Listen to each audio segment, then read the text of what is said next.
नमस्कार, मैं पूजा पांडे हमारे आज के प्रोग्राम में आपका स्वागत करती हूँ।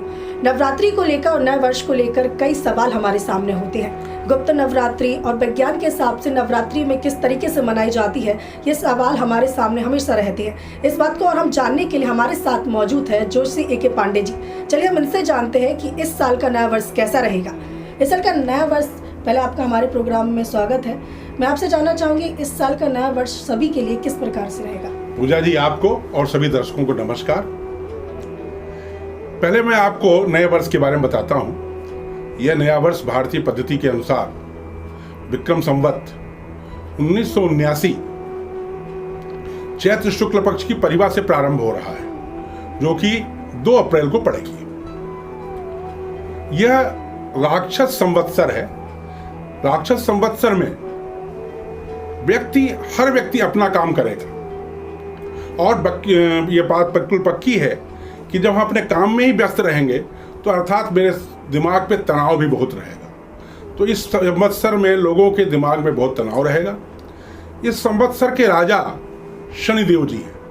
शनिदेव जी चूंकि इसके राजा हैं, अतः लोगों को न्याय मिलेगा और लोगों की अपनी परेशानियां, जो बुरे लोग हैं, उनकी बढ़ेंगी। यह भी हो सकता है कि बहुत सारी जगहों पे लड़ाइयाँ भी हों और काफ़ी खून खराबा भी हो। चलिए, बहुत बहुत शुक्रिया। और अभी मैं जानना चाहूँगी नवरात्रि के विषय पे। कई लोगों गुप्त नवरात्रि और सर्दिया नवरात्रि और चैत्र नवरात्रि कहते 4 प्रकार की नवरात्रि होती है। इसके बारे में थोड़ा सा बताइए। सबसे पहले हम जानना चाहेंगे सर्दी और चैत्र नवरात्रि के बारे में।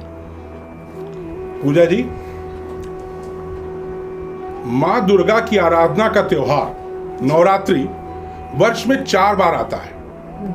2 बार गुप्त नवरात्रि के रूप में और 2 बार प्रकट नवरात्रि के रूप में। विक्रम संवत के वर्ष का प्रारंभ चैत्र मास की शुक्ल पक्ष की परिवा से होता है और इसी दिन चैत्र मास की नवरात्रि भी प्रारंभ होती है। ऐसा माना जाता है कि चैत्र शुक्ल पक्ष की नवमी के दिन भगवान राम का धरती पर अवतरण हुआ था। इस वर्ष 2 अप्रैल अर्थात कल यह नवरात्रि पड़ रही है। इसी तिथि से विक्रम संवत 2079 का प्रारंभ भी होगा और इस नवरात्रि को वासंतिक नवरात्रि कहते हैं। दूसरी नवरात्रि शारदीय नवरात्रि कहते हैं तथा यह अश्विनी मास के शुक्ल पक्ष की प्रतिपदा से प्रारंभ होती है।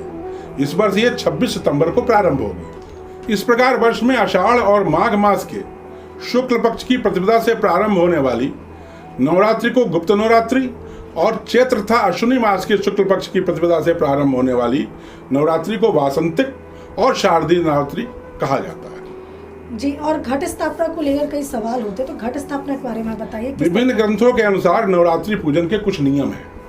मैं आपको वो नियम बताऊंगा जो कि सामान्य तौर पे लोगों के बीच में प्रचलित नहीं है और लोगों को मालूम नहीं है। देवी भागवत के अनुसार अगर अमावस्या और प्रतिपदा एक ही दिन पड़े तो उसके अगले दिन पूजन और घट स्थापना की जाती है। विष्णु धर्म नाम के ग्रंथ के अनुसार सूर्योदय से 10 घड़ी तक प्रातः काल में घट स्थापना शुभ होती है।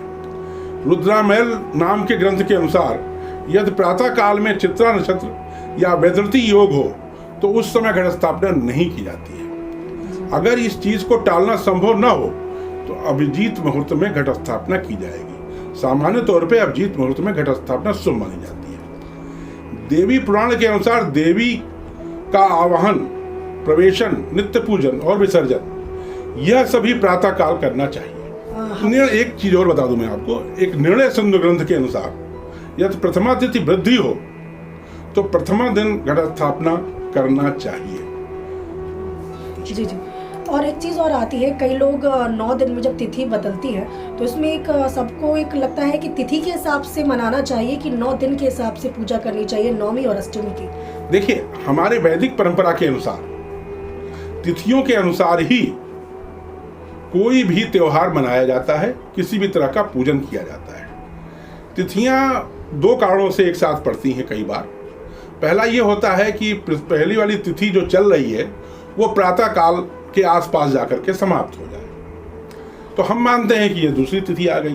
परंतु विभिन्न ग्रंथों में कहा गया है कि प्रातः काल से अगर 1 घड़ी तक पुरानी तिथि रिपीट हो रही है तो उसको नहीं लिया जाता है और सामान्य तौर अर्थों में उदया तिथि को ही तिथि माना जाता है। जी, और गुप्त नवरात्रि के बारे में बहुत कुछ कहा जाता है, तांत्रिक पूजा होती है इसमें, तो इसके बारे में थोड़ा सा हमें बताइए, गुप्त नवरात्रि क्यों और कब से शुरू होती है? देखिए, गुप्त नवरात्रि जैसा कि पूर्व में मैंने बताया है कि साल में 2 बार आती है, और यह हम साधारण गृहस्थों के लिए नहीं है। जी। कुछ गृहस्थ इसकी पूजन करते हैं, परंतु ये साधारण हम गृहस्थों के लिए नहीं है।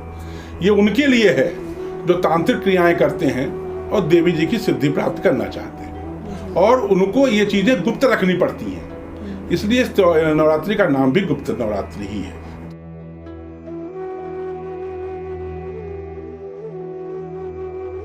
जैसे नवरात्रि 2 बार आती है, तो उसके बारे में बताइए कि नवरात्रि 2 बार क्यों आती है? देखिए, प्रकट नवरात्रि साल में 2 बार आती है।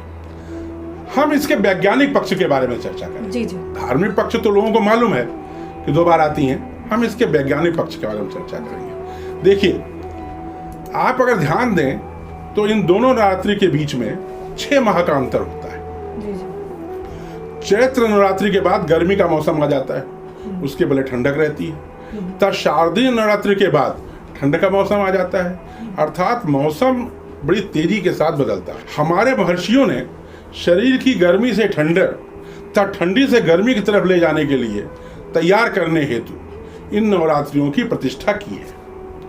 नवरात्रि में व्यक्ति पूरे नियम कानून के साथ अल्पाहार, शाकाहार या पूर्णतया निराहार व्रत करता है। इसके कारण शरीर का डिटॉक्सिफिकेशन होता है, जो कि शरीर में ताकत के लिए सबसे ज्यादा जरूरी चीज है। डिटॉक्सिफिकेशन का अर्थ है कि शरीर के जो भी विष तत्व हैं, विष तत्व, वे बाहर हो जाते हैं। पाचन तंत्र को आराम मिलता है। लगातार 9 दिन के आत्मानुशासन की एक पद्धति के कारण मानसिक स्थिति भी बहुत मजबूत हो जाती है, जिससे डिप्रेशन, माइग्रेन, हृदय रोग आदि बीमारियों की संभावना कम हो जाती है। और ये हम नहीं कह रहे हैं, आज का विज्ञान भी इस बात को कह रहा है कि डिटॉक्सिफिकेशन से, व्रत से बहुत सारी बीमारियां अपने आप समाप्त हो जाती हैं। वर्ष के बीच में हम जो कभी एकादशी का व्रत रखते हैं या एक दिन के व्रत रखते हैं, उससे पूरी मानसिक स्थिति मजबूत नहीं हो पाती है। ये 9 दिन का जो व्रत आता है वो पाचन तंत्र को बिल्कुल सुदृढ़ कर देता है, आराम देता है, और हमारा पाचन तंत्र बिल्कुल अच्छा हो जाता है। शरीर नए युद्ध से लड़ने के लिए पूर्णतः तैयार रहता है। ये 9 दिन में 9 ही दिन क्यों देवी जी की पूजा की जाती है? बड़ा अच्छा आपने प्रश्न पूछा है। लोगों को बड़ा इस प्रश्न के बारे में भ्रम भी रहता है। देवी भागवत के अनुसार ये लड़ाई 9 दिन चली थी, अतः 9 दिन का व्रत होता है। देवी भागवत के अनुसार सबसे पहले महिषासुर का वध हुआ था। महिषासुर क्या है? महिषासुर हमारे समाज का, जो महिषासुर का अर्थ है महिष और असुर। महिष का अर्थ है ऐसा, महिषासुर का अर्थ होता है ऐसा असुर जो कि भैंसे के गुण वाला है, अर्थात जड़ बुद्धि है। तो पहले, सबसे पहले हमें अपने समाज से जड़ बुद्धि को खत्म करना है। महिषासुर के विनाश का अर्थ है समाज से जड़ता का संहार करना, समाज को इस योग्य बनाना कि नई बातें सोच सके तथा निरंतर आगे बढ़ सके। समाज जब आगे बढ़ने लगा तो आवश्यक हुआ कि उसकी दृष्टि पैनी हो तथा वह दूर तक देख सके। अतः तब माता ने धूम्रलोचन का वध कर समाज को दिव्य दृष्टि दी। धूम्रलोचन का अर्थ होता है धुंधली दृष्टि। इस प्रकार माता जी ने धूम्रलोचन का वध कर समाज को दिव्य दृष्टि प्रदान की। समाज में जब ज्ञान आ जाता है और उसके उपरांत बहुत सारे तर्क वितर्क होने लगते हैं। एक ज्ञानी बताएंगे कि वाम पंथ ठीक है, दूसरे ज्ञानी बताएंगे कि नहीं, दक्षिण पंथ अच्छा है। इसी तर्क और वितर्क का प्रतिनिधित्व करते हैं। माता ने चंडमुंड की हत्या कर समाज को बेमतलब के, तर्क अच्छी बात है, परंतु बेमतलब के तर्क वितर्क से आजाद कराया। समाज में नकारात्मक ऊर्जा के रूप में मनोग्रंथियां आ जाती हैं। रक्त बीज इन्हीं मनोग्रंथियों का प्रतिनिधित्व करता है। जिस प्रकार एक रक्त बीज को मारने पर अनेकों रक्त बीज पैदा हो जाते हैं, उसी प्रकार एक नकारात्मक ऊर्जा को समाप्त करने पर हजारों तरह की नकारात्मक ऊर्जा पैदा होती है। जिस प्रकार सावधानी के साथ रक्त बीज का माँ दुर्गा ने समाप्त किया, उसी प्रकार नकारात्मक ऊर्जा को समाप्त करने के लिए बहुत ज्यादा सावधानी की आवश्यकता होती है।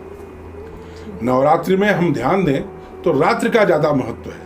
इसका कारण है कि नवरात्रि में हम व्रत, संयम, नियम, यज्ञ, भजन, पूजन, योग, साधना, बीज मंत्रों का जाप कर सिद्धियों को प्राप्त करते हैं। रात्रि में पूरा वातावरण शांत होता है और हम ये भी देखेंगे कि अगर हम रात्रि में कोई आवाज़ करें तो बहुत दूर तक जाती है। इसी प्रकार सूर्य की किरणों में आवाज़ की तरंग की किरणें रुक जाती हैं। इसी रात्रि की इसी शांति के लिए नवरात्रि में सिद्धि हेतु रात्रि का महत्व है।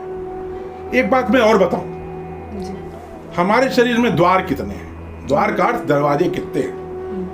9 दरवाजे हैं। 2 आंख, 2 कान, 2 नासिका छिद्र, 1 पुंख, 1 मल द्वार और 1 मूत्र द्वार। ये 9 द्वारों को शुद्ध करने के लिए नवरात्रियों का बड़ा महत्व है और हमारे ये 9 द्वार पूरी तरह से नवरात्रि में जो हम भजन, पूजन, उपासना करते हैं उससे पूरी तरह से शुद्ध हो जाती है। देवी जी ने एक और बात बताई है जो कि हमको ध्यान रखना चाहिए और विशेषकर हिंदू मतावलंबियों को।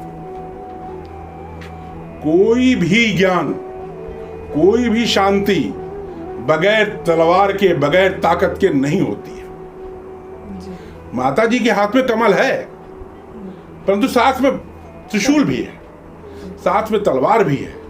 तो अगर हम ये चाहते हैं कि हम इस समाज में अपनी प्रतिष्ठा बनाएं तो हमको कमल के साथ में त्रिशूल की भी आवश्यकता होगी। जी, मैं एक चीज़ और आपसे जानना चाहूँगी कि नवरात्रि में रात्रि का बहुत महत्व होता है, तो पूजा का किस समय अच्छा रहेगा कि नवरात्रि में पूजा की जाए? देखिए, अभी ऊपर पहले बता चुका हूँ आपको कि जो पूजन पाठ का काम है वो प्रातः काल किया जाता है, परंतु अगर कोई सिद्धि करना चाहते हैं आप तो वो आपको रात में करनी पड़ेगी। जी, 12 से 3 के बीच में, 12 से 3 के बीच में अगर कोई भी सिद्धि का कार्य आपको करना है, जैसे आप गायत्री मंत्र को सिद्ध करना चाहते हैं या किसी और मंत्र को सिद्ध करना चाहते हैं तो उसके लिए रात्रि का समय उपयोग है और बाकी पूजन पाठ के लिए प्रातःकाल ब्राह्मण मुहूर्त। जी जी, बहुत बहुत धन्यवाद। आज के प्रोग्राम में हमारे साथ थे A.K. पांडे जी, उनसे हमने बहुत कुछ जाना और हमारे चैनल के साथ बने रहिए, हम और कुछ जानेंगे। आगे भी इस विषय पर बात चलती रहेगी। नवरात्रि को लेकर आपके मन में अगर कोई सवाल है तो हमारे कमेंट बॉक्स पर आप पूछ सकते हैं और आगे मिलेंगे नए विषय के साथ। जब तक के लिए नमस्कार, जय हिंद, जय भारत।